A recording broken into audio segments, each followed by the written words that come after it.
Assalamualaikum warahmatullahi wabarakatuh. Selamat siang semuanya.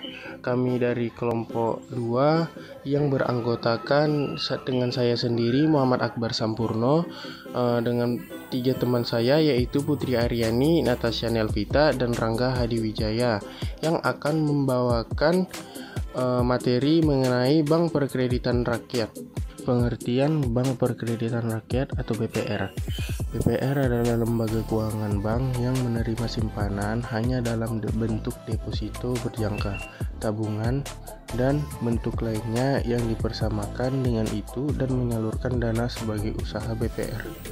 Status BPR diberikan kepada Bank Desa, Lumbung Desa, Bank Pasar, Bank Pegawai, Lumbung PT Nagari atau LPN, Lembaga Perkreditan Desa atau LPD, Lembaga Kredit Desa atau BKD, Badan Kredit Kecamatan atau BKK, Kredit Usaha Rakyat Kecil atau KURK, Lembaga Perkreditan Kecamatan atau LPK, Bank Karya Produksi Desa atau BKPD, dan lembaga-lembaga lainnya yang dipersamakan dengan itu berdasarkan UU Perbankan Nomor 7 Tahun 1992 dengan memenuhi persyaratan tata cara yang ditetapkan dengan peraturan pemerintah.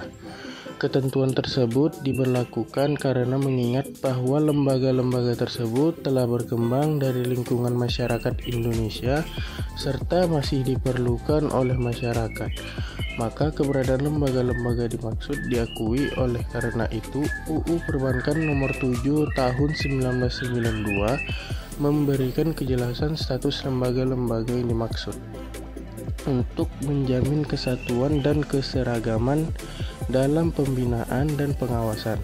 Maka persyaratan dan tata cara pemberian status lembaga-lembaga dimaksud ditetapkan dengan peraturan pemerintah. Sejarah Bank Perkreditan Rakyat atau BPR.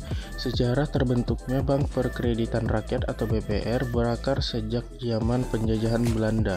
Perkreditan rakyat di Indonesia dimulai sejak abad 19 dengan berdirinya Bank Kredit Rakyat atau BKR dan Lumbung Desa yang dibangun dengan tujuan membantu para petani, pegawai, dan buruh agar dapat melepaskan diri dari jeratan para lintah darat atau rentenir yang membebankan dengan bunga sangat tinggi.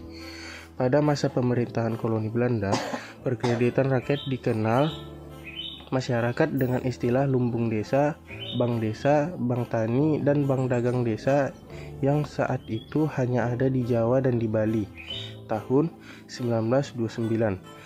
Berdiri badan yang menangani kredit di pedesaan yaitu Badan Kredit Desa atau BKD yang terdapat di Pulau Jawa dan Bali. Sementara untuk pengawasan dan pembinaan, pemerintah kolonial Belanda membentuk Kas Pusat dan Dinas Perkreditan Rakyat dengan nama lembaga yaitu Instansi Kas Pusat atau IKP. Setelah Indonesia merdeka, pemerintah mendorong pendirian bank-bank pasar yang terutama sangat dikenal karena didirikan di lingkungan pasar dan bertujuan untuk memberikan pelayanan jasa keuangan kepada para pedagang pasar. Bank-bank pasar tersebut kemudian berdasarkan Paktus 1988 dikukuhkan menjadi Bank Perkreditan Rakyat atau BPR. Sejak saat itu, BPR di Indonesia tumbuh dengan subur. Bank-bank yang didirikan antara 1950 sampai 1970 didaftarkan sebagai perseroan terbatas atau PT, CV, Koperasi, Maskapai Andil Indonesia atau MAI, yayasan dan perkumpulan. Pada masa tersebut, berdiri beberapa lembaga keuangan yang dibentuk oleh pemerintah daerah. Bank Karya Produksi Desa atau BKPD di Jawa Barat, Badan Kredit Kecamatan atau BKK di Jawa Tengah, Kredit Usaha Rakyat Kecil atau KURK di Jawa Timur, Lumbung PT Nagari atau LPN di Sumatera Barat, dan Lembaga Perkreditan Desa atau LPD di Bali.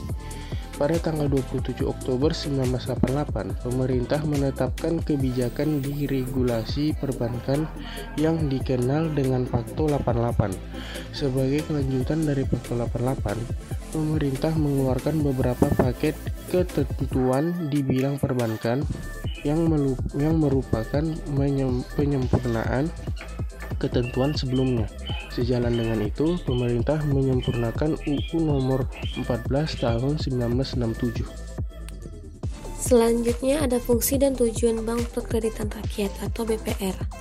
Fungsi dari BPR yang pertama yaitu memberi pelayanan perbankan kepada masyarakat yang sulit atau tidak memiliki akses ke bank umum. Yang kedua, membantu pemerintah mendidik masyarakat dalam memahami pola nasional agar akselerasi pembangunan di sektor pedesaan dapat lebih dipercepat. Yang ketiga, menciptakan pemerataan kesempatan berusaha terutama bagi masyarakat pedesaan. Yang keempat, mendidik dan mempercepat pemahaman masyarakat terhadap pemanfaatan lembaga keuangan formal sehingga terhindar dari jeratan rentenir. Tujuan pendirian BPR yang pertama diarahkan untuk memenuhi kebutuhan jasa pelayanan perbankan bagi masyarakat pedesaan. Yang kedua, menunjang pertumbuhan dan modernisasi ekonomi pedesaan sehingga para petani, nelayan, dan para pedagang kecil di desa dapat terhindar dari lintah darat, pengijauan, dan pelepas uang. Yang ketiga, melayani kebutuhan modal dengan prosedur pemberian kredit yang mudah dan sesederhana mungkin, sebab yang dilayani adalah orang-orang relatif rendah pendidikannya. Yang keempat, ikut serta memobilisasi modal untuk keperluan pembangunan dan turut membantu rakyat dalam berhemat dan menabung dengan menyediakan tempat yang dekat, aman, dan mudah untuk menyimpan uang bagi penabung kecil. Selanjutnya ada kegiatan usaha Bank Perkreditan Rakyat atau BPR.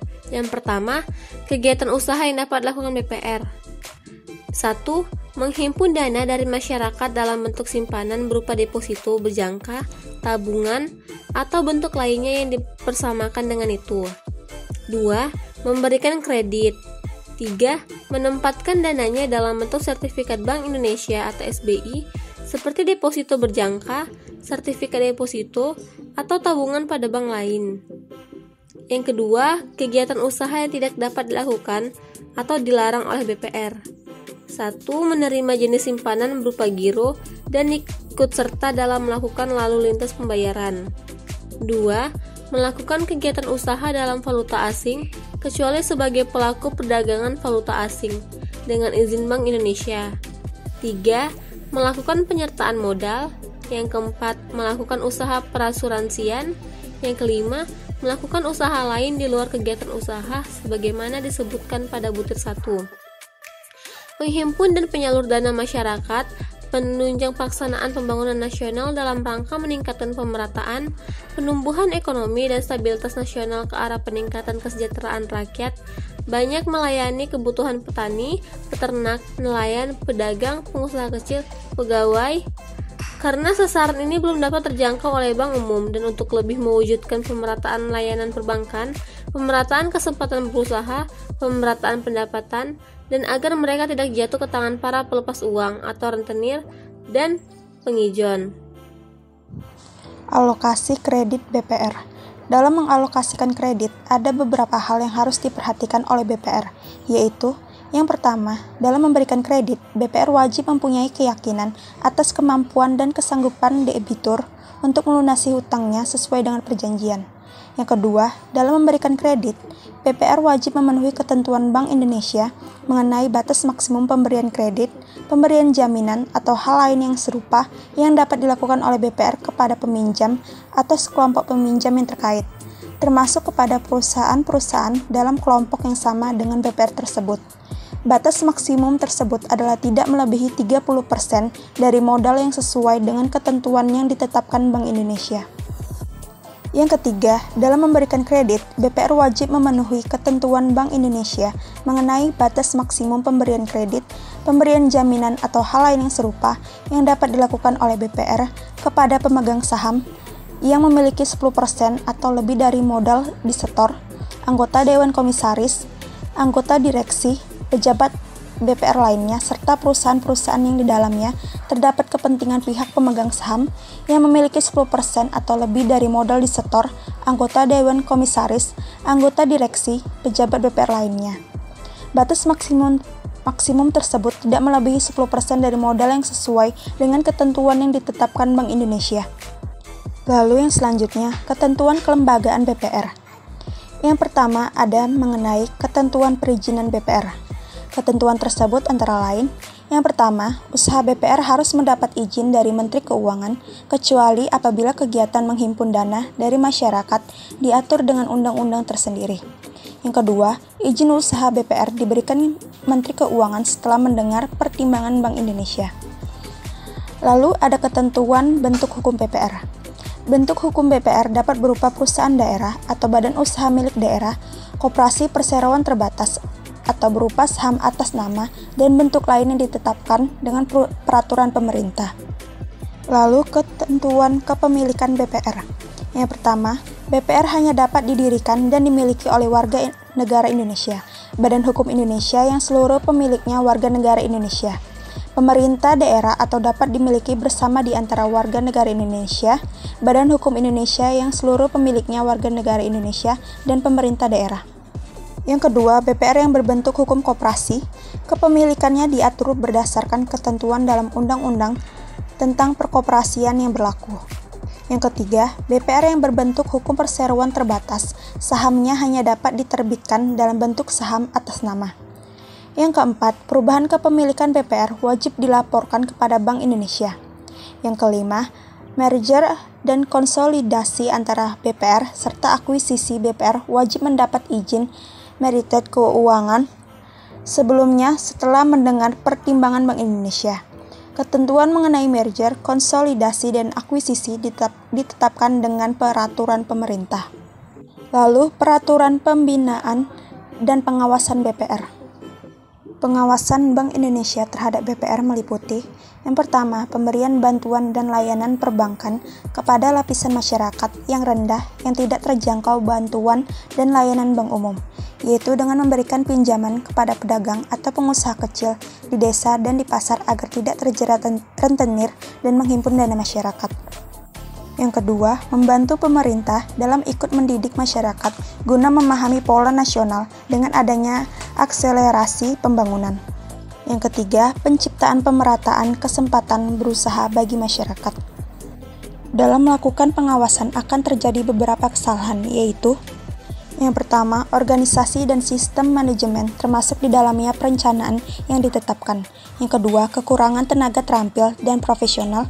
Yang ketiga, mengalami kesulitan likuiditas. Dan yang keempat, belum melaksanakan fungsi BPR sebagaimana mestinya sesuai dengan undang-undang. Selanjutnya, ketentuan pengaturan dan pembagian tugas BPR, KUD, dan BRI.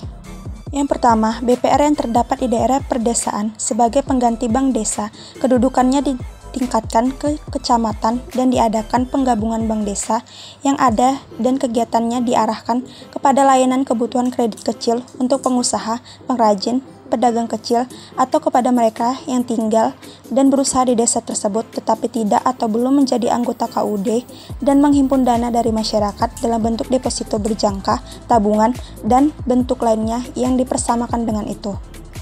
Yang kedua, KUD bekerja sebagai lembaga perkreditan kecil di desa yang memberikan pinjaman kepada petani, peternak, dan nelayan yang menjadi anggotanya. Dana untuk pemberian kredit berasal dari dana yang dihimpun dari anggota KUD dan kredit yang disalurkan oleh BRI dan BI. Yang ketiga, BPR yang terdapat di daerah perkotaan adalah bank pasar, bank pegawai, atau bank yang sejenis yang melayani kebutuhan kredit, pengusaha, dan pedagang kecil di pasar dan di kampung. Sumber pembiayaan kredit ini adalah berasal dari dana masyarakat yang dihimpun dalam bentuk deposito berjangka, tabungan, atau bentuk lain yang dipersamakan dengan itu. Yang keempat, BRI melayani langsung kredit yang relatif besar atau kredit yang dipinjamkan kepada pengusaha menengah di pedesaan atau di perkotaan. Strategi pengembangan Badan Perkreditan Rakyat atau BPR. Adapun strategi pengembangannya antara lain sebagai berikut. A. Langkah-langkah untuk mensosialisasikan keberadaan BPR syariah bukan saja produknya, tetapi juga sistem yang digunakannya perlu diperhatikan. B. Usaha-usaha untuk meningkatkan kualitas SDM dapat dilakukan melalui pelatihan-pelatihan mengenai lembaga keuangan syariah, serta lingkungan yang mempengaruhinya. C. Melalui pemetaan potensi dan optimasi ekonomi daerah akan diketahui beberapa besar kemampuan BPR syariah dan lembaga keuangan syariah yang lain dalam mengelola sumber-sumber ekonomi yang ada. Sekian hasil video presentasi kami. Mohon maaf apabila ada kesalahan kata atau kekurangan dari video presentasi kami. Sekian, terima kasih, selamat siang.